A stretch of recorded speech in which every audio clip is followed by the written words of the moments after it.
এই হচ্ছে ভাস্কার কুমার। মাত্র ৬,০০০ টাকার মাইনে পাওয়া এই ব্যাংক কর্মচারী তার জীবনে চলার পথে কেবল টাকার অভাবে দিন দিন লাঞ্ছিত আর অপমানিত হচ্ছিল। কিন্তু একদিন সে ব্যাংকের এমন এক কারচুপি সিস্টেম আবিষ্কার করে ফেলে যার জন্য মাত্র ২ বছরে সে হয়ে ওঠে ১০০ কোটি টাকার মালিক। কিন্তু কি ছিল সে আলাদিনের চেরাগ? এখন সেটা জানাতে হাজির হলাম লাকি ভাস্কার মুভিটির এক্সপ্লেনেশন নিয়ে। ভাইরে ভাই, এই মুভিটা হচ্ছে এই বছরের সবচেয়ে মাথা নষ্ট করার মতো মুভি, যেটা তোমাকে শেখাবে কিভাবে নিজের ইচ্ছার বুদ্ধি খাটিয়ে লাইফে শাইন করা যায়। তো চলো আর পেঁচা না বাড়িয়ে শুরু করি আজকের মুভি এক্সপ্লেনেশন। সালটা ১৯৯২, স্থান ক্যাপিটাল অফ ইন্ডিয়া বম্বে। এই শহরে এক জিনিয়াস মাস্টারমাইন্ডের সাথে আমাদের পরিচয় হয়, যার নাম ভাস্কার কুমার। দেখে তো বুঝতেই পারছো যে ভাস্কার আর সাধারণ মিডল ক্লাস মানুষের চেয়ে অনেক বেশি আগিয়ে। আসলে এই ৯১-৯২ সালটা ছিল এই দেশের জন্য অনেক গুরুত্বপূর্ণ এক অধ্যায়, কারণ সেই সময়টাতে স্টক এক্সচেঞ্জে হর্ষদ মেহতা নামের এক ডার্ক ম্যাজিশিয়ান ছিল। এই হর্ষদ মেহতা যখন মার্কেটে শেয়ার কিনতো তখন সেটার প্রাইস বেড়ে যেত হু হু করে, আবার যেই শেয়ার সে সেল করে দিত সেটার প্রাইস পড়ে যেত তাসের ঘরের মতো। তবে আজকের গল্পের কাহিনী কিন্তু এই হর্ষদ মেহতাকে নিয়ে নয়, কারণ ভাস্কার কুমার এমন একজন ছিল যে হর্ষদ মেহতার সাথে শেয়ানে টক্কর দিয়েছিল। তো সেই গল্পটাই আজ আমরা জানতে চলেছি। তবে গল্পে ঢোকার আগেই দেখা যায় একদল সিবিআই লোকজন এসে ভাস্কারকে ইন্টারোগেট করার জন্য নিয়ে যেতে এসেছে। বুঝতেই পারছো ভাস্কারের রিয়েলিটি মেনে নেওয়ার টাইম এসে গেছে। যাই হোক, সিবিআই অফিসার লাক্সমান তাকে সোজা নিয়ে যায় মাগাধা ব্যাংকের একটা ব্রাঞ্চে, আর সেখানে সবাইকে পুরো ব্যাংক তল্লাশি করার জন্য নির্দেশ দেয়। ও বলে রাখি, ভাস্কর কুমার হলো এই ব্যাংকেরই অ্যাসিস্ট্যান্ট জেনারেল ম্যানেজার। তো এখানে সিবিআই রেড দেওয়ার উদ্দেশ্য হলো তাদের কাছে তথ্য আছে যে ভাস্কার ব্যাংক স্ক্যামিং করে প্রচুর পরিমাণ টাকা আত্মসাৎ করেছে, তাই তারা ভাস্কারের পার্সোনাল ব্যাংক স্টেটমেন্ট প্রিন্ট করতে শুরু করে। তবে যেই না ভাস্কারের স্টেটমেন্ট তাদের হাতে আসে তখন পুরো রুমের সবার চোখ একদম কপালে উঠে যায়, কারণ একজন সাধারণ ব্যাংকারের ব্যাংক অ্যাকাউন্টে পড়ে আছে ১০০ কোটি টাকা। এই কাণ্ড দেখে লাক্সমানের যেন বিশ্বাসই হয় না, যার প্রতি মাসের বেতন মাত্র ৩৬,০০০ টাকা, সে কিভাবে মাত্র ২ বছর বয়সে এত অ্যামাউন্ট বানিয়ে ফেলেছে। মূলত এখান থেকে শুরু হয় তাদের খোঁজ, দ্য সার্চ। এবার ভাস্কর কুমার বলতে শুরু করে কিভাবে সে এত টাকা লিগ্যাল মালিক হলো। তো চলো আমরা চলে যাই আরো ৩ বছর আগে, অর্থাৎ ১৯৮৯ সালে। এ হচ্ছে ভাস্কর কুমার, খুব একনিষ্ঠ একজন ব্যাংক কর্মকর্তা। মাগাধা ব্যাংকে সামান্য একজন ক্যাশিয়ার ভাস্কর, যার প্রতি মাসের বেতন মাত্র ৬,০০০ টাকা। তবে ইতিমধ্যে সে ব্যাংক থেকে ৩৬,০০০ টাকা লোন নিয়ে নিজের জীবন কোনো রকম পার করছে। কাজকর্মে ভাস্কর হলো পুরো সুপারম্যান, কেননা প্রতি বছর শেষে এমপ্লয়ি অফ দ্য ইয়ারের ট্রফিটা তার হাতেই ওঠে। চলনে বলনে ভাস্করের ধারে কাছেও কেউ নেই। সে যেমন সাধারণ একজন ব্যক্তি, ঠিক তেমনই তার ব্যক্তিত্ব অসাধারণ। বাড়িতে তার ছোট ভাই জান প্রাণ দিয়ে ইঞ্জিনিয়ারিং পাশ করার ট্রাই করছে, তার ছোট বোনও সুন্দর এক ভবিষ্যতের জন্য লড়াই করছে। ভাস্করের বাবা প্রহ্লাদ কুমার ছিলেন ইন্ডিয়ার একজন বড় সিএ অর্থাৎ চার্টার্ড অ্যাকাউন্টেন্ট। তবে সবচেয়ে কাছের বন্ধুর কাছ থেকে ব্যবসায় ধোঁকা খেয়ে তিনি এখন প্যারালাইজড হয়ে অবসর জীবনযাপন করছেন। তবে এত কিছুর মধ্যেও তাকে ভরসা দিয়ে সবসময় তার পাশে আছে স্ত্রী সুমতি। নিজের ৬ বছরের ছেলে কার্তিক সহ এই পুরো পরিবারকে নিয়ে সে বেশ ভালোই আছে। তবে সমস্যা একটাই, আর তা হলো মানি। ভাস্করের কাছে টাকা পায় না এমন লোক এই তল্লাটে পাওয়া বেশ দুষ্কর। ৫০০ থেকে শুরু করে ১০,০০০ টাকা পাওয়া সুদখোর পাটেল তাকে কাছে পেলেই হুমকি দিতে থাকে তার পাওনা পরিশোধ করে দেওয়ার জন্য। বরাবরের মতন সামনের মাসে দিয়ে দেব বলে সে কোনোভাবে তা পার করে নেয়। তবে এভাবে আর কত, ইতিমধ্যে দেনায় তার অবস্থা এমন হয়ে গেছে যে তার আশেপাশের সবাই তাকে অপমান করতেও ছাড়ে না। যেমন ছেলের বন্ধুর জন্মদিনে গিফট কেনার টাকা না থাকায় তাকে বাধ্য হতে হয় তার ছেলের খেলনাটি দিয়ে আসতে, কিংবা শ্বশুর বাড়িতে বেড়াতে গেলে তার চোখের দিকে তারা ঠিকমতো তাকিয়েও কথা বলে না। তাই ভাস্কর এখন হাড়ে হাড়ে টের পায় যে এই দুনিয়াতে টাকার আসলে কোনোই বিকল্প নেই। সুমতির মা সবসময় সুমতিকে এই ছেলে ছেড়ে নতুন সংসার করার জন্য উস্কানি দিতে থাকে, কিন্তু সুমতি সত্যিকার অর্থেই ভাস্করকে অনেক ভালোবাসে। এভাবেই একদিন সুমতির ভাইয়ের ছেলের জন্মদিনেও তাদেরকে সইতে হয় খুব কষ্টের অপমান। ভাস্করের ছেলে কার্তিক একটা কেক বেশি খেতে চাওয়ায় তার মামি তাকে সেটা পর্যন্ত দেয় না। এই দৃশ্য দেখে সুমতি নিজেকে আর ধরে রাখতে পারে না। সে তাদের মুখের উপরে কোনো কিছু না খেয়েই সেই বাড়ি থেকে বিদায় নেয়। পথে যাওয়ার সময় লোকাল স্ট্রিট ফুড থেকে ভাস্কর তার ক্ষুধা মেটাতে ৩টা ভাড়া পাও কিনতে যায়, কিন্তু সে দেখে তার পকেটে কেবলমাত্র ২টোরই পয়সা আছে। নেহাত ভালো মনের এই দোকানদার তার অবস্থা আজ করতে পেরে তাকে ৩টা ভাড়া পাও দিলে ভাস্কর বুঝতে পারে এই পৃথিবীতে এখনো ভালো মানুষ জীবিত আছে। তবে সে এটাও বুঝতে পারে যে এই পৃথিবীতে সম্মান নিয়ে থাকতে হলে তাকে একটা জিনিস অর্জন করতে হবে, আর সেটা হলো টাকা। তবে ভাস্কার এখনো আশায় আছে তার প্রমোশনের, কেননা আর কয়েকদিন পরে তাদের অ্যাসিস্ট্যান্ট ম্যানেজার রিটায়ার করতে চলেছে। তার বস হিমাংশু তাকে কথা দিয়েছে যে তিনি চলে যাওয়ার পর তাকেই প্রমোশন দিয়ে অ্যাসিস্ট্যান্ট ম্যানেজার করা হবে, আর এটা হলে ভাস্কারের স্যালারি হবে 16,000 টাকা। তার মানে তার যত সমস্যা আছে তার সবকিছুই হয়তো এবার শেষ হতে চলেছে। এদিকে ভাস্কার তার ব্যাংকের কাজের পাশাপাশি আরো একটা উপরি ইনকাম করে, সেটা হলো যারা ব্যাংকের ফর্ম ফিল আপ করতে পারে না তাদের ফর্ম ফিল আপ সে করে দেয় একদম অল্প টাকায়। তার এই কাজে সবসময় তাকে হেল্প করে তার ছোটবেলার বন্ধু সাম্বা। কলেজে ফার্স্ট হওয়ায় ভাস্কার এই ব্যাংকের ম্যানেজার আর সাম্বা হলো তারই পিয়ন। তবে তার পোস্ট যতই ছোট হোক না কেন, ভালোবাসা কিংবা বন্ধুত্ব তাদের মধ্যে একটুও কমেনি। এভাবেই উপরি ইনকামের সময় অ্যান্থনি নামের এক লোক আসে ব্যাংকের লোন নেবার ফর্ম ভরার জন্য। এখন ব্যাংক লোন নিতে গেলে তো থাকতে হবে যে কোনো সেলেবল অ্যাসেট, যেটা অ্যান্থনির মোটেও ছিল না। তাই ভাস্কার তাকে এক বাক্যে না করে দিয়ে বলে, ভাই তোমাকে ব্যাংক একটা টাকাও দিতে পারবে না। অ্যান্থনি তাকে অনেক অনুরোধ করলেও সে কিছুই করতে পারবে না বলে জানিয়ে দেয়। তবে পরের দিন অ্যান্থনি আবারও তার কাছে অনুরোধ করলে সাম্বা এবার তার রাজ খুলে বলে। আসলে অ্যান্থনি একজন ইম্পোর্টার, যে বাইরের দেশ থেকে ইলেকট্রনিক্সের জিনিসপত্র কম দামে নিয়ে এসে ব্যবসা করে। তবে এবার পোর্টে থাকা কাস্টম অফিসার তার কাছে 2 লাখ টাকা চাইছে কিছু টিভি খালাস করার জন্য। অ্যান্থনি জানায় যে যদি সে 2 লাখ টাকা লোন পায় তাহলে সে মালগুলোকে ছাড়িয়ে নিতে পারবে এবং পরের দিনেই ওই মালগুলো 4 গুণ টাকায় বিক্রি করে তার লোনও পরিশোধ করে দিতে পারবে। মোট কথা হচ্ছে অ্যান্থনির এখন 2 লাখ টাকা লাগবে মাত্র 2 দিনের জন্য। এখন সে এই 2 লাখ টাকার জন্য বড় অ্যামাউন্টের ইন্টারেস্টও দিতে রাজি আছে। তবে এই সব কিছু শুনে ভাস্কারের কেন যেন সন্দেহ হয়। তবে সাম্বা ছিল বেশ কনফিডেন্ট। সে বলে, আরে ভাই দেখ, 2 দিনের জন্য তোর বইয়ের ভাইয়ের কাছ থেকে টাকাটা ম্যানেজ করতে পারিস কিনা। তবে ভাস্কার জানায় ওই শালা তো আমাকে মানুষই ভাবে না, তাই টাকা দেওয়ার তো প্রশ্নই ওঠে না। তবে অ্যান্থনির হাব ভাব দেখে মনে হচ্ছে যে এই লোক তার পিছে সহজেই ছাড়বে না, তাই সে তাকে ঠিক আছে ভেবে দেখবো বলে কোনো মতন কাটিয়ে দেয়। তবে এরপরেই ভাস্কারের সাথে ঘটে যায় খুব খারাপ এক ঘটনা। সেই সুদখোর প্যাটেল তার পাওনা 10,000 টাকা আজই দেওয়ার জন্য দাবি করে।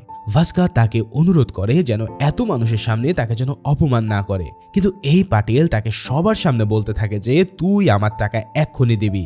এই বলে সে তাকে প্রচুর অপমান করতে থাকে। শেষে ভাস্কারের শেষ সম্বল থাকা সেই স্কুটারের দিকে নজর যায় পাটেলের, তাই সে ওই স্কুটারটাকে জোর করে তার কাছ থেকে নিয়ে নেয়। মহল্লার সবার সামনে একজন ভদ্র মানুষকে এভাবে অপমানিত হয়েছে দেখে ভাস্কারের মনটা একদম ভেঙে যায়। সেদিন তার অফিসে যাওয়ার জন্য গাড়ি ভাড়া পর্যন্ত ছিল না, তাই তো সে একরাশ কষ্ট নিয়ে সেদিন দৌড়ে দৌড়ে অফিসের দিকে রওনা হয়। তবে তার এই অপমানের পর্ব তখনও শেষ হয়নি। অফিসে এসে সে দেখতে পায় এত বছর ধরে বেস্ট পারফরমেন্স দেওয়ার পরেও তার প্রমোশন না হয়ে সেই অ্যাসিস্ট্যান্ট ম্যানেজারের পদটা দিয়ে দেওয়া হয় মালিক পক্ষের এক লোককে। এই দৃশ্য দেখে ভাস্কার যেন নিজের চোখই বিশ্বাস করতে পারে না। দিন নেই রাত নেই সে কেবল পরিশ্রম করে গিয়েছিল একটা ছোট্ট প্রমোশনের জন্য, যা এই মুহূর্তে তার খুবই দরকার ছিল। রিজিওনাল ম্যানেজার হিমাংশু স্যার তো তাকে কথা পর্যন্ত দিয়েছিল যে এই প্রমোশন তাকে দেবে, কিন্তু তারপরেও কিভাবে অন্য কেউ এসে তার রিজিক কেড়ে নিল সেটা জানতে রাগে দুঃখে ভাস্কার চলে যায় তার কাছে। সেখানে গিয়ে ভাস্কার তাকে সরাসরি বলে যে আপনি একটা মিথ্যাবাদী, আপনি আমাকে আশা দেখিয়ে কেবল কাজ করিয়ে নিয়েছেন, আর দিন শেষে আপনি নিজের এলাকার ছেলেকে লবিং করে এই চেয়ারে বসালেন। এমন কড়া কড়া কথা শুনে হিমাংশুর মেজাজ এবার চরম খারাপ হয়ে যায়। একজন জুনিয়রের মুখ থেকে এইসব কথা সহ্য করতে না পেরে সে বলে, দাঁড়াও আমি তোমাকে বোঝাচ্ছি তোমার অওকাত। এই বলে সে কোম্পানির এমজিকে ফোন করে ভাস্কারের বিরুদ্ধে কমপ্লেন করতে যায়। তবে ঠিক সেই মুহূর্তে ভাস্কার বুঝে যায় না, সে বড্ড ভুল করে ফেলছে। এখন যদি তার চাকরিটাও চলে যায় তাহলে পরিস্থিতি আরো খারাপ হয়ে যাবে। তাই সে এবার তার পায়ে পড়া শুরু করে ক্ষমা চাওয়ার জন্য। জাস্ট চিন্তা করো, একটা মানুষ কতটা অসহায় হয়ে পড়লে পরিবারের জন্য সে নিজের প্রাপ্যটুকু পাওয়ার জন্য প্রতিবাদও করতে পারে না। পুরো অফিসের সবাই এই অবস্থা দেখে তারাও হিমাংশু স্যারের কাছে ক্ষমা প্রার্থনা করতে থাকে। অবশেষে হিমাংশু স্যারের মন নরম হলে সে তাকে ক্ষমা করে দেয় আর এই কথা জিএমকে জানাবে না বলে কথা দেয়। এমন বাজে এক পরিস্থিতির পর ভাস্কার আবারও নিজেকে শক্ত করতে থাকে, কারণ এটা ছাড়া এখন তার কাছে আর কিছুই বাকি নেই। তাই ফিরে এসে আবারও সে সবার সাথে ঠিক আগের ভাস্কারের মতোই পজিটিভ আচরণ করতে থাকে, যা সবাইকে অনেক অবাক করে দেয়। অফিস শেষ করে সাম্বা আর সে যখন হোটেলে বসেছিল তখন আবারও সে অ্যান্থনি তার কাছে আসে। তবে সাম্বা এবার তাকে ফিরে যেতে বললেও খোদ ভাস্কারই তাকে বসতে বলে। এবার ভাস্কার তাকে প্রশ্ন করে, যদি এখন তোমাকে 2 লাখ টাকা আমি দেই তাহলে বলো তুমি তোমার মাল ছাড়িয়ে প্রফিট করতে পারবে কিনা। এই কথা শুনে অ্যান্থনির চোখ তো চকচক করে ওঠে। সে বলে, শতভাগ গ্যারান্টি দিচ্ছি যে কাল এই 2 লাখ টাকা আমি 4 লাখ টাকা করে ফেলবো। এবার এই কথা শুনে ভাস্কার তার ব্যাগে হাত দেয় আর সে অ্যান্থনির হাতে তুলে দেয় 2 লাখ টাকা। এই দৃশ্য যেন সাম্বা কিছুতেই বিশ্বাস করতে চাইছে না। আরে ভাস্কার এত টাকা পেল কি করে? এখন এই কাহিনী বলার আগে সে অ্যান্থনিকে বলে, এই টাকা আমি তোমার ব্যবসায় খাটাচ্ছি, তাই যা প্রফিট হবে তার থেকে আমাকে ও সাম্বাকে 10% করে প্রফিট দেবে। বলো, ডিল ফাইনাল? এই কথা শুনে অ্যান্থনি এই ডিলে সাথে সাথে রাজি হয়ে গেলে চলে যায় পোর্টে কল দিয়ে তার নিলাম বন্ধ করার জন্য। এবার ভাস্কার এই 2 লাখ টাকা কোথায় পেল তার রাজ সে খুলতে শুরু করে। ভাস্কার জানায় এই টাকা সরাসরি ব্যাংক থেকেই সে মেরে দিয়েছে। প্রতিদিন যে ক্যাশ সে ডিপোজিট করে সেখান থেকে আজ সে 2 লাখ টাকা সরিয়ে রেখেছে। যেহেতু আজ শুক্রবার তাই আগামী 2 দিন কেউই এর হিসাব নেবে না।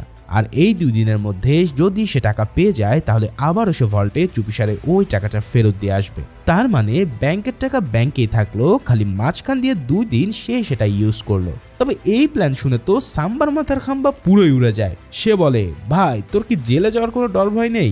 একবার ধরা খেলে চাকরি সহ সব যাবে। তবে ভাস্কার জানায়, আমার লাইফ এখন এমন এক অবস্থায় এসে পৌঁছেছে যেখানে হারাবার আর কিছু নেই। ভাইয়ের লেখাপড়া, বাবার মেডিসিন, ছেলের পেটের খাবার সবকিছু আমাকে জোগাড় করতে হবে। আমি আমার চোখের সামনে আমার পরিবারকে এভাবে কষ্ট দিতে পারবো না। তাই আমি আমার পরিবারকে খুশি রাখার জন্য লাইফের শেষ সীমানাও পাড়ি দিতে পারি। এই সব কথাবার্তার মাঝেই অ্যান্থনি আবারও উপস্থিত হয়ে জানায় যে সে ওই নিলাম বন্ধ করতে সক্ষম হয়েছে, তাই এখন এই টাকা দিয়ে দিলেই সে মালগুলো খালাস করতে পারবে। এবার ভাস্কার তার হাতে হাত রেখে বলে, ভাই আমার লাইফটা আপনার হাতে বিশ্বাস করে আমি তুলে দিলাম, দয়া করে আমার ভরসা ভাঙবেন না। এবার সে অ্যান্থনিকে পুরো বিজনেসের ব্যাপারে ডিটেল বলার অনুরোধ করলে অ্যান্থনি বলতে শুরু করে। সেই 80-র দশকে টেলিভিশন এই উপমহাদেশে বেশ জনপ্রিয়তা লাভ করেছিল। তবে এই দেশে একটা টেলিভিশন কিনতে দাম পড়ে যেত প্রায় 40,000 টাকা। তবে এসব যে দেশগুলো থেকে আসতো সেখানে মাত্র 8 থেকে 10,000 টাকায় সেগুলো পাওয়া যেত। যেহেতু দেশের সরকার এর উপরে চড়া ট্যাক্স আরোপ করে তাই এর দাম বেড়ে যায় বহুগুণে। এখন এই ট্যাক্স ফাঁকি দেওয়ার জন্য একটা ব্যবস্থা আছে, আর সেটা হলো এই টেলিভিশনগুলোকে স্পেয়ার পার্টস বলে লুকিয়ে নিয়ে আসা। স্পেয়ার পার্টস বলে আনলে তার উপরে কোনো ট্যাক্সই দিতে হয় না, ফলে অনেক কম দামে জিনিসগুলো ইম্পোর্ট করা যায়। তবে এর জন্য কাস্টম অফিসারকে চা নাস্তার খরচ দিলে আর এই কাজে কোনো বাধা থাকে না। এভাবে কিছু এক্সট্রা টাকা ইনভেস্ট করতে পারলে এই সিস্টেমে রাতারাতি বড়লোক হওয়া কোনোই ব্যাপার না। এই সব কিছু শুনে ভাস্কার এবার কিছুটা চিন্তামুক্ত হয়, তাই সে সাম্বাকে তার সাথে পাঠিয়ে বাড়িতে চলে যায় আর অপেক্ষা করতে থাকে ভালো কোনো খবরের জন্য। কিন্তু 2 ঘন্টায় আসার কথা থাকলেও সাম্বা বা অ্যান্থনির কোনো দেখা পায় না সে। ভাস্করের মনে এক রাশ ভয় আর চিন্তা কাজ শুরু করে। সে ভাবে তারা ধরা খেয়ে গেল না তো, অথবা অ্যান্থনি কি টাকা মেরে চলে গেল? এমনও তো হতে পারে যে সাম্বা সহ 2 জন মিলে তাকে পল্টে দিল। এই সব কিছু চিন্তা করতে করতে ভাস্কর যেন পুরো উন্মাদ হয়ে যাচ্ছে। আজ যদি এই 2 লাখ টাকা সে মার খেয়ে যায় তাহলে কি হবে সেটা তো বুঝতেই পারছো। তবে ফাইনালি সাম্বা সেখানে আসলে সে দেখতে পায় তার মুখে এক রাশ কালো ছায়া নেমে এসেছে। ভাস্করের বুঝতে বাকি থাকে না যে তার মারা সারা হয়ে গেছে। তবে যেই না সে অ্যান্থনিকে দেখতে পায় তখন তার সব ভুল ভেঙে যায়। না, অ্যান্থনি তাকে ধোঁকা দেয়নি।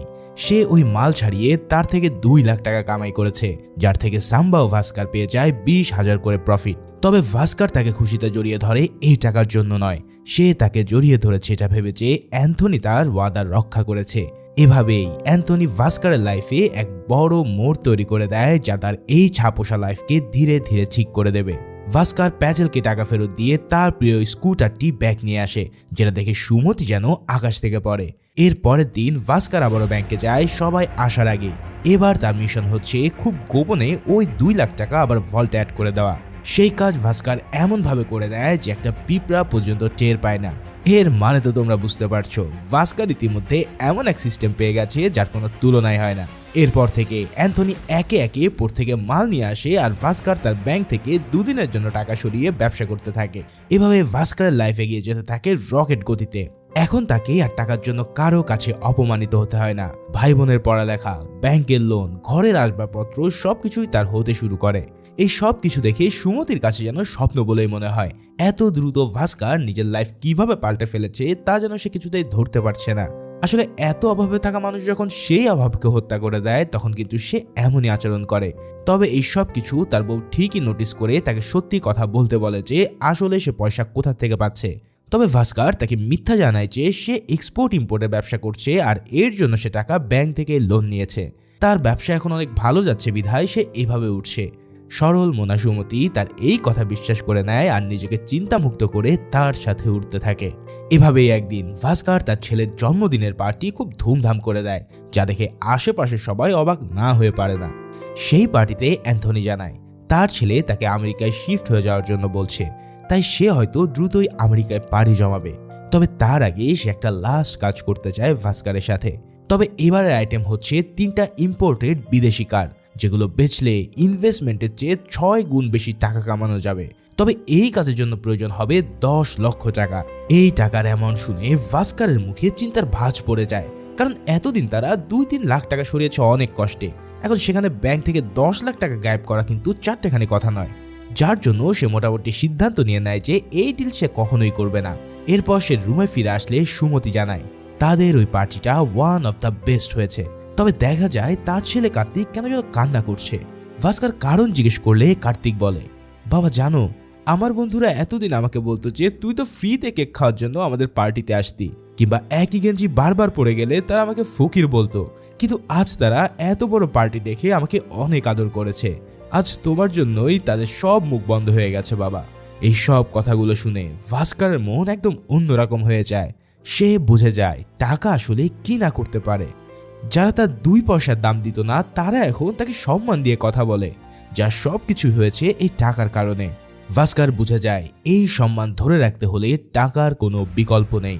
তাই ভাস্কর এবার কল দেয় অ্যান্থনিকে আর বলে, স্যার আপনার ডিলে আমি রাজি। এরপরেই শুরু হয় ভাস্করের 10 লাখ টাকা সরিয়ে নেওয়ার এক বিগ মিশন। তার ব্যাংকের ভল্ট ম্যানেজার হচ্ছে এই নারায়ণ স্যার। তিনি প্রতিদিন অফিসে লেট করে আসে আর দ্রুত বেগে বাড়ি চলে যায়, যার কারণে এতদিন ভাস্কর এই সুযোগেরই অসৎ ব্যবহার করেছে। কিন্তু আজ দেখা যায় যে এই বান্দার সময় পার হয়ে গেলেও আর ব্যাংক থেকে যাচ্ছে না। ভাস্কর আজ বেশি টাকা নিয়ে ঠিকই ভল্টে এসেছে, কিন্তু যাওয়ার সময় সেই টাকাটা নিতে না পারলে সবকিছু বৃথা। তাহলে এখন কি করা যায়? ভাবতে ভাবতে ভাস্কর একটা চরম ফোন দিয়ে এঁটে ফেলে। সে সাম্বাকে দিয়ে বাইরে থেকে কল দিয়ে তাকে 10 মিনিট বিজি রাখে। ঠিক সেই সুযোগে ভাস্কর তার ব্রিফকেসে সব টাকা ভরে নেয়। এভাবে ফাইনালি 10 লাখ টাকা আলাদা করে রেখে ভাস্কর সসম্মানে বেরোতে সক্ষম হয়। এরপর সেই টাকা দিয়ে তারা ওই গাড়িগুলোকে পোর্ট থেকে ছাড়িয়ে নিয়ে আসে। তবে এবার ঘটে ঠিক সেই কাহিনী যা তোমরা এতক্ষণ ধরে আজ করছিলে। গাড়ি ছাড়িয়ে আনার পর দেখা যায় যে ডিলারের কাছে তারা গাড়ি বিক্রি করবে তাদেরকে পুলিশ ইতিমধ্যে স্মাগলার বলে ধরে নিয়ে গেছে। তার মানে এই মুহূর্তে তারা গাড়িগুলোকে আর সেল করতে পারছে না। ফলে এখন একদিন পর ভাস্কর ব্যাংকে কই থেকে টাকা ব্যাক দেবে তার কোনো উপায় আর বাকি রইল না। সাম্বা তো রেগে মেগে অ্যান্থনিকে মারতে পর্যন্ত চলে যায়, কিন্তু ভাস্কর এখানে বিচক্ষণতার পরিচয় দেয়। সে বলে, এতদিন লাভ যেহেতু একসাথেই করেছি, এখন লসের সময়ও আমরা একসাথেই থাকবো। সে অ্যান্থনিকে বলে, এই ডিলার নেই তো কি হয়েছে, আমরা এই গাড়ি চলো অন্য ডিলারের কাছে বিক্রি করি। এই বুদ্ধি শোনার পর অ্যান্থনি বলে, অন্য এক ডিলার আছে, কিন্তু সে তো থাকে গোয়াতে, এত দূরে এই গাড়িটাকে আমরা নেব কি করে? তবে ডিলার যেহেতু পাওয়া গেছে সেহেতু ভাস্কর জানে কিভাবে তাকে এই গাড়ি পার করে নিতে হবে। সেই প্ল্যান অনুসারে সে 3টা গাড়িতে সরকারি ফ্ল্যাগ লাগিয়ে রওনা দেয় গোয়ার উদ্দেশ্যে।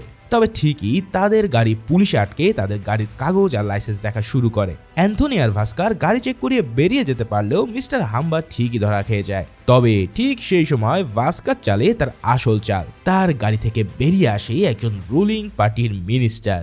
সেই মিনিস্টারকে দেখে তো পুরো ফোর্সের গলা একদমই শুকিয়ে যায়। তারা বলতে থাকে, আজ আমাদের চাকরি আর কেউই বাঁচাতে পারবে না। কিন্তু এ কি, মিনিস্টার হয়ে তাদের কথাবার্তা তো খুব একটা সুবিধার মনে হচ্ছে না। আসলে সুবিধার মনেই বা হবে কেন? এই লোকগুলো তো ছিল পথে ভিক্ষা করা ফকির বাহিনী। মানে সিরিয়াসলি, ভাস্কর তাদের ভিখারি থেকে একদম মিনিস্টার বানিয়ে সবগুলোকে ঘোল খাইয়ে দিল। সাবাস বেটা সাবাস। যাই হোক, ওই যাত্রায় এক বার ডান্সারকে অমিতাভ বচ্চনের নেক্সট নায়িকা বানিয়ে দিয়ে তারা সেই যাত্রায় সকল চেকপোস্ট পার করতে সক্ষম হয়। আর ফাইনালি ওই 3 গাড়ি বিক্রি করে তারা তাদের এই ভয়াবহ বিপদকে উদ্ধার করে। অবশেষে অ্যান্থনিকে তারা পৌঁছে দেয় এয়ারপোর্টে, কেননা আজই সে আমেরিকার উদ্দেশ্যে রওনা দেবে। তবে যাওয়ার সময় অ্যান্থনি তাকে জানায় যে আমি ওখানে গিয়ে একটা হোটেল খুলবো। সে আরো বলে, ভাস্কর যদি কখনো তোমার হেল্প লাগে তাহলে আমাকে কিন্তু ভুলবেন না। ভাস্কর তার জীবনের মোড় ঘুরিয়ে দেওয়া এই ব্যক্তিটাকে অশ্রুসিক্ত জলে বিদায় জানায়। এবার ভাস্করের মিশন ওই টাকা ব্যাংকে ফেরত দেওয়া। সেই উদ্দেশ্যে রেডি হয়ে সে যেই না ব্যাংকে এসে পৌঁছায়, ঠিক তখনই সে দেখতে পায় পুলিশ ব্যাংক ঘিরে রেখেছে। এই দৃশ্য দেখে ভাস্কারের কলিজা পুরো কেঁপে ওঠে। না, ফাইনালি এবার সে ধরাই খেয়ে গেছে। কিন্তু ভিতরে ঢুকে সে যা দেখতে পায় তাতে আরেকটু হলেই তার হার্ট অ্যাটাক হয়ে যেত। আসলে পুলিশ ও ব্যাংকের ম্যানেজমেন্ট এখানে এসেছে ওই হিমাংশুকে ধরে নিয়ে যেতে। কেননা হিমাংশু এতদিন তাদের না জানিয়ে অনেক মানুষের কাছ থেকে ঘুষ খেয়ে তাদের চাকরি দিচ্ছিল। মানে তো বুঝতেই পারছো, ভাস্কারের সেদিনের প্রমোশন না দিয়ে ঠিকই সে টাকা খেয়ে অন্য একজনকে প্রমোশন দিয়ে দিয়েছে। যাই হোক, বিপদ কিন্তু এখনো কেটে যায়নি, কেননা যতক্ষণ পর্যন্ত ভল্টে টাকা না যাচ্ছে ততক্ষণ ধরা খাওয়ার চান্স কিন্তু কমছে না। ইতিমধ্যে নারায়ণ স্যার এসে তাকে নিয়ে যায় ভল্টে, আর সেখান থেকে ভাস্কার 40 লাখ টাকা ঠিকই তুলে নেয়। কিন্তু খাতায় এবার সে রেজিস্টার করে 50 লাখ টাকা, অর্থাৎ নিজের কাছে 10 লাখ টাকা দিয়ে সে আগের হিসাবগুলো ফিক্স করে ফেলবে। এই টাকা নিয়ে সে রুমে আসে ঠিকই, কিন্তু সেই মুহূর্তেই তার সামনে হাজির হয় এই ব্যাংকের জিএম বিনোদ বোস। তার কাছে থাকা ওই সুটকেসে কি আছে সে এবার সেটা প্রশ্ন করে। এই কথায় ভাস্কারের গলা শুকিয়ে একদম কাঠ হয়ে যায়। এবার বিনোদ তাকে সেই সুটকেস খুলে দেখাতে বলে। তার মানে কি এবার ভাস্কার সত্যি সত্যি ধরা খেয়ে গেল? তবে ভাস্কার যেই না সেই সুটকেস খোলে ঠিক তখন দেখা যায় সেখানে কাপড় ছাড়া আর কিচ্ছু নেই। ভাইরে ভাই, ভাস্কার এই ঘটনার মাত্র 5 মিনিট আগেই সেই টাকা সরিয়ে ফেলতে সক্ষম হয়েছিল, আর যার কারণে একদম তীরে এসেও তার তরি ঠিকই দাঁড়িয়ে থাকে। ফাইনালি বিশাল এক বড় ধাক্কা সামলে নিয়ে ভাস্কার নিজের সাথে পণ করে যে না, এই কাজ সে আর করবে না। কারণ তোমার লোভ যদি তোমার অকাতের চেয়ে বেশি হয়ে যায় তাহলে তোমার ধ্বংস অনিবার্য। তবে সাম্বা আর এই পিয়নের চাকরি করতে চায় না বলে সে চাকরি ছেড়ে ওই ধান্দাতেই পড়ে থাকে। এদিকে ভাস্কার এতদিন 6 লাখ টাকা জমিয়েছিল, তাই সে সেগুলোকে বিভিন্ন খাতের জন্য জমা করে রাখে। কিন্তু দেখা যায় তার ভাই বিদেশের একটা বড় ভার্সিটিতে চান্স পেয়েছে, যেখানে পড়তে হলে তাকে খরচ করতে হবে 6 লাখ টাকা। অগত্যা পুরো পরিবারের জন্য জমানো টাকা তার শুধুমাত্র এই ভাইয়ের পিছনেই খরচ হয়ে যায়। তবে কথায় আছে না, ভাগ্য যখন সুপ্রসন্ন হয় তখন তা একটু দেরিতেই থামে। ঠিক সেভাবেই পরের দিন অফিসে গিয়ে ভাস্কার এমন এক নিউজ পায় যা তার পুরো দুনিয়া একদম উল্টে দেয়। স্বয়ং চেয়ারম্যান তাকে মিটিংয়ে কল করে জানায় যে আজ থেকে তুমি মাগাদা ব্যাংকের এজিএম। আমি তোমার নামে অনেক ভালো রিপোর্ট পেয়েছি, যার কারণে তুমি একমাত্র এই পদের জন্য সঠিক ব্যক্তি। মাত্র একদিনের মধ্যেই ভাস্কারের লাইফ 6,000 টাকার স্যালারি থেকে 19,000 টাকার স্যালারি হয়ে যায়। সেই সাথে সাথে মারুতি 800 গাড়িটা তো বোনাস। সে সেই লাল গাড়িটা নিয়ে বাড়ি ফিরে এই খবর সুমতিকে দিলেও সেও আনন্দে আত্মহারা হয়ে ওঠে। তবে আসল গল্প কিন্তু এখনো শুরুই হয়নি। এ তো গেল ভাস্কারের জীবনের শুরুর দিকের পার্ট। তবে এখন শুরু হয় সেই পার্ট যেখানে আমরা জানতে পারবো যে ভাস্কার কিভাবে 2 বছরে বানিয়েছিল 100 কোটি টাকা। তবে সেই পার্টে যাওয়ার আগে যদি এক্সপ্লেনটা এনজয় করো তাহলে লাইক দিতে কিন্তু মোটেও ভুলে যেও না। যাই হোক, ভাস্কারকে ট্রান্সফার করা হয় বোম্বের মেন ব্রাঞ্চে। সেখানে প্রথম দিন ব্যাংকের চেয়ারম্যান তাকে একটা বড় দায়িত্ব দিয়ে বসে। এখন সেই দায়িত্বটা হলো হর্ষদ মেহতা। আসলে ওই ডার্ক ম্যাজিশিয়ানের কোম্পানি গ্রোমোর এবং তার পার্সোনাল অ্যাকাউন্ট এই ব্যাংকে অবস্থিত। চেয়ারম্যান জানায় হর্ষদ আমাদের সবচেয়ে ভিআইপি ক্লায়েন্ট, তাই তার যা যা লাগবে তাই যেন সে পূরণ করে দেয়। ভাস্কার চেয়ারম্যানের এই কথা অক্ষরে অক্ষরে পালন করবে বলে কথা দেয়। পরের দিন হর্ষদ মেহতার এক ঘনিষ্ঠ চেলা সুরাজ এসে হাজির হয় ভাস্কারের সামনে, যার হাতে ছিল কাটারি ব্যাংক নামের এক ব্যাংকের 2টো বিআর বা ব্যাংক রিসিপ্ট। এখন চলো একটা ফিনান্সের ছোট্ট ক্লাস করে আসি আর জেনে নেই কি এই বিআর। দেখো, ব্যাংক কোনো ব্যক্তি বা কোম্পানিকে যেমন লোন দেয় ঠিক সেভাবে অন্য ব্যাংকেও লোন দিতে পারে। তবে এর জন্য তারা ডিরেক্ট ব্যাংক টু ব্যাংক টাকা ট্রান্সফার করতে পারে না। ফলে এই ধরনের ট্রান্সফার কমপ্লিট করে কোনো এক ব্রোকার কোম্পানি। যেমন মাগাদা ব্যাংক যদি কাটারি ব্যাংকে লোন দেয় তাহলে প্রথমে মাগাদা ব্যাংক হর্ষদ মেহতাকে টাকা ট্রান্সফার করবে, এরপর হর্ষদ সেই টাকা ট্রান্সফার করবে কাটারি ব্যাংকে। ঠিক সেম ভাবে টাকা ফেরত দেবে প্রথমে হর্ষদের কাছে আর সে পৌঁছে দেবে মাগাদা ব্যাংকে। এর বিনিময়ে হর্ষদ মেহতা পাবে 0.001% কমিশন। মূলত বিআর হচ্ছে সেই ডকুমেন্টস যেটার মাধ্যমে ব্যাংক এই ডিলগুলো ফাইনাল করে। তো সুরাজ এখানে 2টো বিআর নিয়ে সেগুলোতে সাইন করিয়ে নেয়। তবে ভাস্কার তাকে বলে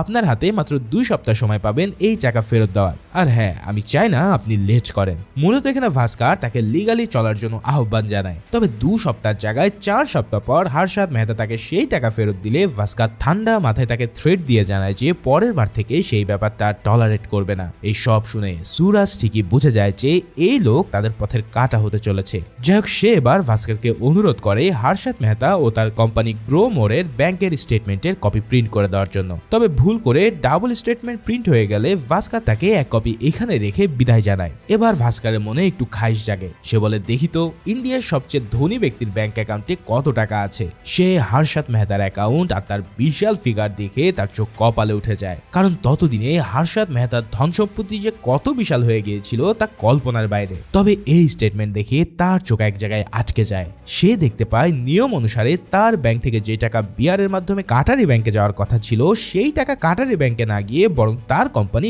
গ্রো মোরে যাচ্ছে। তার মানে হচ্ছে এই ব্যাংক টু ব্যাংক লোনটা স্রেফ একটা ধোঁকা। আসলে হর্ষদ মেহতা তার কাছ থেকে টাকা নিয়ে নিজেই কোনো কাজ করছে, আর পরে কাজ শেষ হয়ে গেলে সে আবার ওই টাকাটা ব্যাক দিয়ে দিচ্ছে।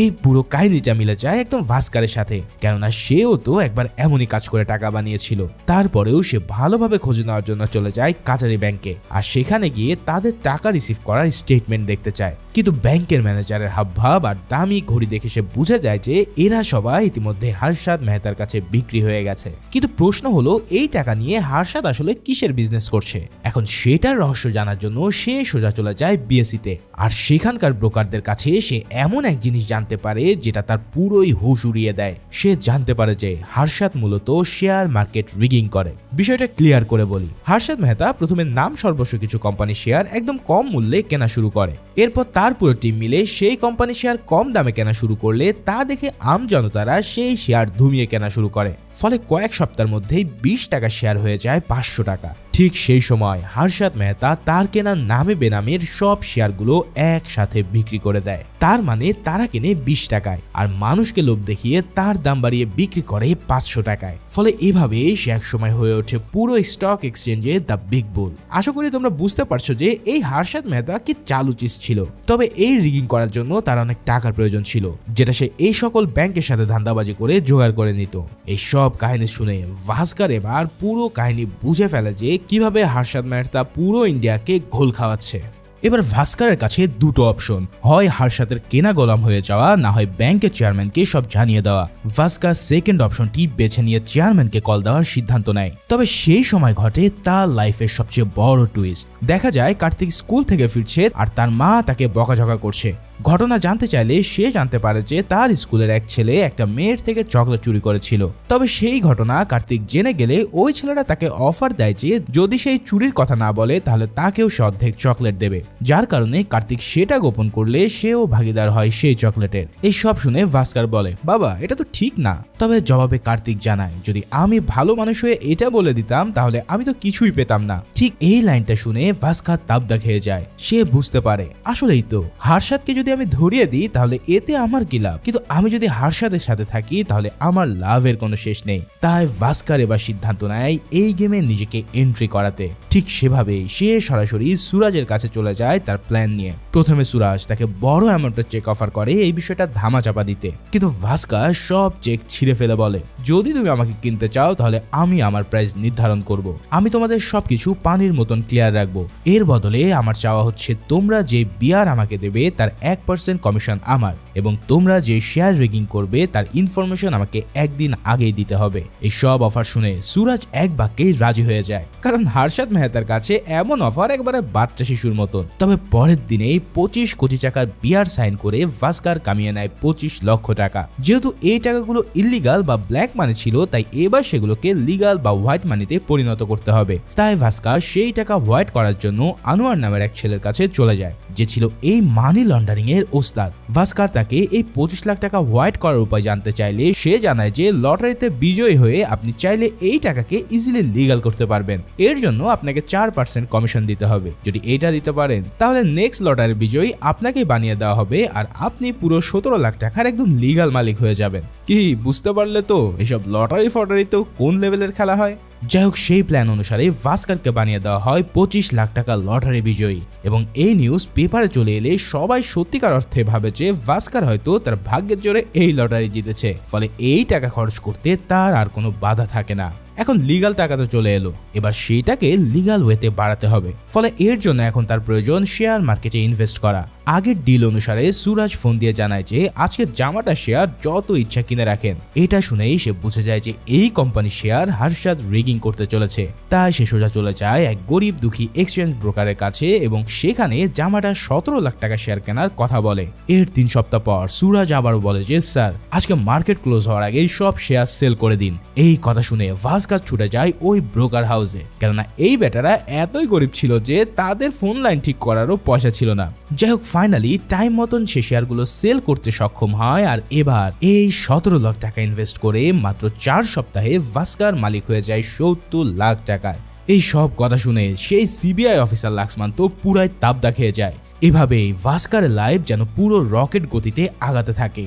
এরই মধ্যে একদিন ভাস্কারের বোনের বিয়ে ঠিক হয় আর ভাস্কার চায় সেই বিয়েটাকে প্রচুর ধুমধাম করে দিতে। তবে ওই যে টাকা পকেটে থাকলেও ভাস্কারের এখনো গেট আপ হয়ে আছে সেই মিডিল ক্লাসের। তাই তো এক জুয়েলারির দোকানে গহনা কিনতে গেলে তারা এমন ভাবে নাক ছিটকায় যেন মনে হয় এর তো 1 ভরি স্বর্ণ কেনার অকাত নেই। এছাড়াও 1 গ্লাস পানি পর্যন্ত তাকে নিজ হাতে নিয়ে খেতে হয়। তবে এখানে ভাস্কার খেয়াল করে যে এক লোক দামি গাড়ি নিয়ে আর স্যুট বুট পরে এসেছে দেখে তাকে অন্য লেভেলের খাতির আপ্যায়ন করা হচ্ছে। এটা দেখে সে বুঝে যায় শুধু পকেটে টাকা থাকলে হবে না, সম্মান পেতে হলে সেটার কারিশমা পুরো বডিতে থাকতে হবে। তাই ভাস্কার সেখান থেকে বেরিয়ে সোজা চলে যায় ব্যাংকে আর সেখান থেকে ওই 70 লাখ টাকা তুলে নিয়ে চলে আসে এক ফ্যাশন হাউসে। সেখানে গিয়েও প্রথমে তাকে সবাই ছোট লোক ভাবতে থাকে, কিন্তু যেই না সে টাকার ব্যাগ খুলে দেখায় তখন তারা স্যার স্যার বলে তাদের মুখে ফেনা তুলে ফেলে। এরপর ভাস্কার তার বোন ও স্ত্রীকে বলে তোমাদের যা মন চায় তাই কেন, কেননা ভাস্কারের এখন টাকার কোনো অভাব নেই। এই বলে তারা সব দামি কাপড় পরে সোজা চলে যায় গাড়ি কেনার জন্য। ভাস্কার নিসানের এক গাড়ি কিনে নেয় 17 লাখ টাকায়, যা ওই সময় কেবল আমির লোকজনের কাছে ছিল। সেই মারাত্মক গাড়ি নিয়ে যখন সে আবারও ওই জুয়েলারির দোকানে যায় তখন তো পুরো সেলসম্যানরা বোকা ছেলে বনে যায়। এখন তাদের হাবভাব একদম মিউ মিউ হয়ে গেছে দেখে ভাস্কার বলে টাকার সাথে সাথে তার ঝলক বডিতে থাকাও জরুরি, না হয় এরা কোনোদিনও আপনাকে সম্মান দেবে না। এভাবেই তার বোনের বিয়ে প্রচুর ধুমধাম করে দিতে থাকে ভাস্কার। এখন সুরাজের কাছ থেকে সে যে ব্ল্যাক মানি পায় সেটা তো বারবার লটারির মাধ্যমে হোয়াইট করা সম্ভব না, কারণ এতে করে সিবিআই লোকজন সন্দেহ করতে পারে। তাই এবার তাকে আরো বড় ধরনের মানি লন্ডারিং এর সিস্টেম বের করতে হবে।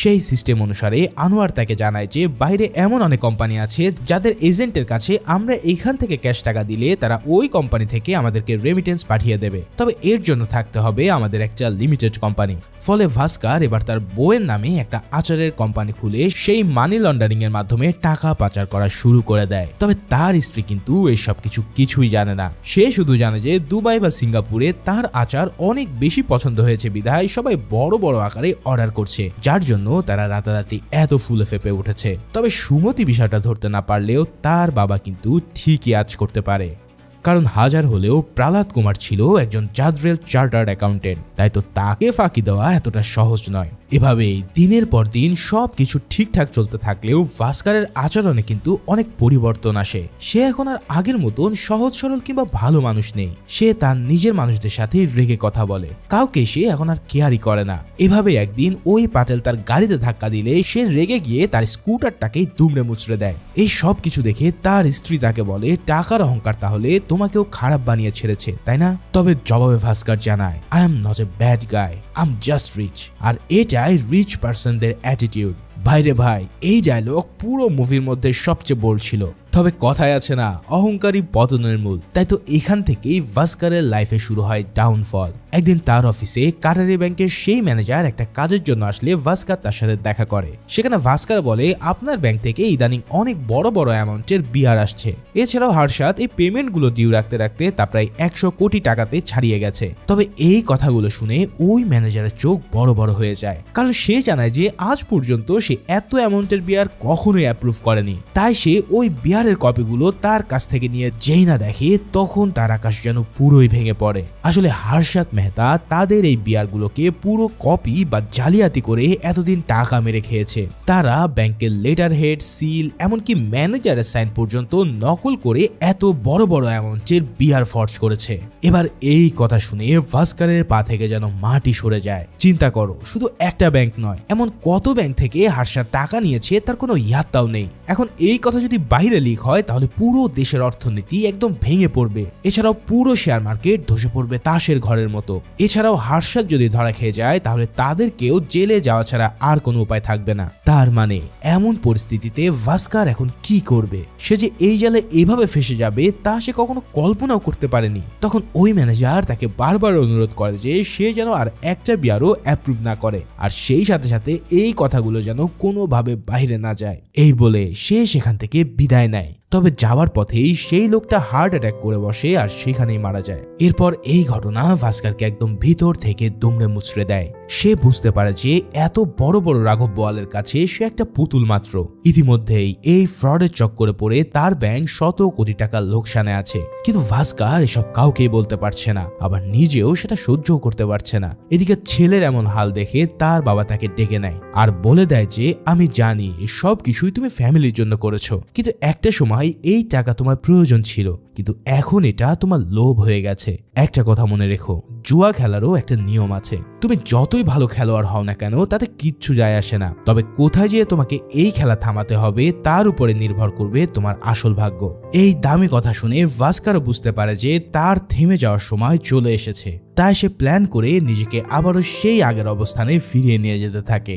এর জন্য ভাস্কর তার লাইফে এতদিন যা যা করেছে তার সবকিছুই একে একে বন্টন শুরু করে দেয়। সে তার ভাইকে আমেরিকায় একটা বাড়ি কিনে দেয়, তার বোনকে উপহার দেয় একটা ফ্ল্যাট। এছাড়াও তার স্ত্রীর ভাইকে বিজনেস করার জন্য সে টাকা ইনভেস্ট করে। এরপর থেকে ভাস্কর আর সুরাজের কোনো বিয়ার অ্যাপ্রুভ করে না, তবে এটা করে দেওয়ার জন্য ম্যানেজমেন্ট বোর্ড পর্যন্ত তাকে রিকোয়েস্ট করতে থাকে। কিন্তু ভাস্কর জানায়, স্যার আমি এই কোম্পানির ভালোর জন্য আর একটা বিয়ারও অ্যাপ্রুভ করতে পারবো না, কারণ ইতিমধ্যে 100 কোটি টাকা হার্ষাদ পেন্ডিং রেখেছে। যদি সে এটা পরিশোধ করে তাহলে আমি পারবো, আর অন্যথায় যদি আমাকে দিয়ে আপনারা ফোর্স করেন তাহলে এই নেন আমার রিজাইন লেটার, আজ থেকে আমি ইস্তফা দিলাম। এই বলে ভাস্কর সেদিন চাকরি ছেড়ে দেয়, যা দেখে পুরো অফিসের সবাই একদম অবাক হয়ে পড়ে। তো এখনকার এই সিচুয়েশনে কিন্তু আমরা মুভির একদম শুরুতে দেখতে পেয়েছিলাম, যেখান থেকে ভাস্করকে সিবিআই ধরে নিয়ে এসেছিল। এতক্ষণ ভাস্কর তাদেরকে এই গল্প করছিল যে সে কিভাবে এত টাকা লিগ্যাল মালিক হলো, তবে সে শুধু ভাগ্য আর লিগ্যাল ওয়ের কথাই তাদের কাছে স্বীকার করে, কেননা এমন 2 নম্বরের কথা জানলে তার তো জেলেই যাওয়া লাগতো। যাই হোক, সিবিআই অফিসার এই সব কিছু শুনে বলে, তোমার গল্প ভালো, এছাড়াও তোমাকে যে জেলে ধরে নিয়ে যাব তারও কোনো প্রুফ আমাদের কাছে নেই, কেননা খাতা কলমে এই সব কিছু তুমি লিগ্যালে আয় করেছো। তবে এভাবে খালি হাতে আমরা তো ফিরে যেতে পারবো না, কেননা আমাকে যে হায়ার করেছে সে আর কেউই নয়, সে হচ্ছে এই ব্যাংকের চেয়ারম্যান মিস্টার রাজবীর। তার মানে তো তোমরা বুঝতেই পারছো, আসলে এই পুরো স্ক্যামিং এর কথা কিন্তু ব্যাংকের সবাই জানতো। তবে এত কিছু জানার পরেও তারা ভাস্করকে কেবল পুতুল হিসেবে ব্যবহার করার জন্যই এই পোস্টে নিয়ে এসেছিল। এই সব দেখে ভাস্কর যেন নিজেকে বিশ্বাসই করতে পারে না। স্বয়ং ব্যাংক নিজেই এই করাপশনের সাথে জড়িত তা তার কল্পনার বাইরে। এবার ব্যাংকের চেয়ারম্যান তার আসল চেহারা ভাস্করকে দেখায়। সে বলে, আমি জানি তুমি অনেক কামিয়েছো এই ধান্দায়, কিন্তু যখন তোমার মন ঘুরে গেল তখন তুমি আমাদের সাথেই পল্টি নিতে চাইলে, তাই তো কাউকে না জানিয়ে তুমি রিজার্ভ ব্যাংকে গিয়ে আমাদের নামে নালিশ করে এসেছো। এখন এই বিয়ারে যে 100 কোটি টাকা পেন্ডিং আছে সেটা আমাদেরকে দিতে হবে, অন্যথায় পুরো ব্যাংক কলাপস করবে আর সাথে জেল ফ্রি। তো এই মুহূর্তে তোমাকে আমি 2টো অপশন দিচ্ছি, এক আইটি ডিপার্টমেন্টকে বলে আমরা তোমার অ্যাকাউন্ট ফ্রিজ করে রাখি আর জেলের ভাত খাওয়াই, অথবা 2 এই পেন্ডিং 100 কোটি টাকা তুমি হার্ষাদকে দেওয়ার মাধ্যমে ব্যাংকের পেন্ডিং ক্লিয়ার করে দেবে। এতে করে তোমার টাকা হারালেও তুমি স্বাধীনভাবে চলাফেরা করতে পারবে। এই সব কথা শুনে ভাস্কর যেন এক অথৈ সাগরে পড়ে। তিল তিল করে কামানো টাকা কিনা শেষমেশ এভাবে তাদের দিয়ে দিতে হবে, কিন্তু সেটা না করে তার আর কোনো উপায় নেই। তাই আর কোনো কিছু চিন্তা না করে ভাস্কর কুমার তার ব্যাংকের সমস্ত টাকা চেক লিখে দেয় হার্ষাদ মেহতার নামে, আর নিজে এই পাপ থেকে মুক্তি নেয় চিরতরে। আচ্ছা, তবে কি কাহিনী এখানেই শেষ হতে যাচ্ছে? আরে না, একটু ওয়েট করে দেখো না, কি মারাত্মক টুইস্ট অপেক্ষা করছে তোমার জন্য। তো কাহিনী শুরু হয় ঠিক তখনই যখন ভাস্করের চেক ব্যাংকে ডিপোজিটের জন্য পাঠানো হয়। সেখানেই জানা যায় যে এই লোকের ব্যাংক অ্যাকাউন্টে একটা ফুটো পয়সাও নেই। তার মানে গত 10 দিন আগে ভাস্কর তার ব্যাংক ডিঅ্যাক্টিভ করার পাশাপাশি সব টাকা তুলে নিয়ে গেছে। ভাইরে ভাই, শেষে এসে ভাস্কর যে এমন এক খেল দেখাবে তা একদম মাথার উপর দিয়ে যায়। শুধু তাই নয়, ভাস্কর সেই টাকা নিয়ে প্রথমে কল দেয় অ্যান্থনিকে, আর তার মাধ্যমে পুরো টাকা ইনভেস্ট করে আমেরিকার একটা হোটেল কেনার জন্য। তার এই টাকা হোয়াইট করার জন্য দরকার ছিল এনআরবি ও আরবিআই এর অ্যাপ্রুভাল, যেটা তার বাবার লবিং এর সাহায্যে সে ঠিকই করে নেয়। এরপর একজন ইনভেস্টর হিসেবে ভাস্কর কুমার তার লাইফ সেট করে ফেলে আমেরিকায়। অন্যদিকে পুরো ব্যাংক ম্যানেজমেন্টকে পুলিশ গ্রেফতার করে টাকা আত্মসাতের মামলায়। এই পুরো কাহিনী যখন চেয়ারম্যান জানতে পারে তখন জাস্ট সে একটা কথাই বলে, ভাস্কর ইউ প্লেড ওয়েল। তো কি বুঝলে? আসলে ভাস্কর আগেই ধরতে পেরেছিল যে এই স্ক্যামের সাথে জড়িত আছে ব্যাংকের চেয়ারম্যানও, আর তারা তাকে স্রেফ অ্যাপয়েন্ট করেছিল যাতে তার উপরে সব দোষ চাপিয়ে দেওয়া যায়। তাই ভাস্কর আগে থেকেই প্রিপেয়ার ছিল এই সুবর্ণ সময়ের জন্য, কেননা ভাস্কর তার বাবার কাছ থেকে এটাই জেনেছিল যে খেলা যত ভালোই হোক না কেন, খেলাটা কখন থামাতে হবে সেটাই সবচেয়ে বড় ব্যাপার। ঠিক এই সঠিক সময়ে সঠিক সিদ্ধান্তই আজ তাকে সবকিছু থেকে বাঁচিয়ে নেয়। ঠিক এই সিনের মধ্যে দিয়ে শেষ হয় এই বছরের সবচেয়ে বেস্ট মুভিটি। তো ভিডিওটি কেমন লাগলো তা অবশ্যই আমাকে জানিও। আর হর্ষদ মেহতাকে নিয়ে কিন্তু পুরো একটা ওয়েব সিরিজে আছে। এখন তোমরা যদি চাও তাহলে সেই ওয়েব সিরিজটা এক্সপ্লেন হবে সিনারি ক্যাপস ভিডিওতে, তো কমেন্টের মাধ্যমে তোমরা জানিও। আর নতুন ভিডিও খুব শীঘ্রই আসতে চলেছে। সবাই ভালো ও সুস্থ থেকো। আল্লাহ হাফেজ।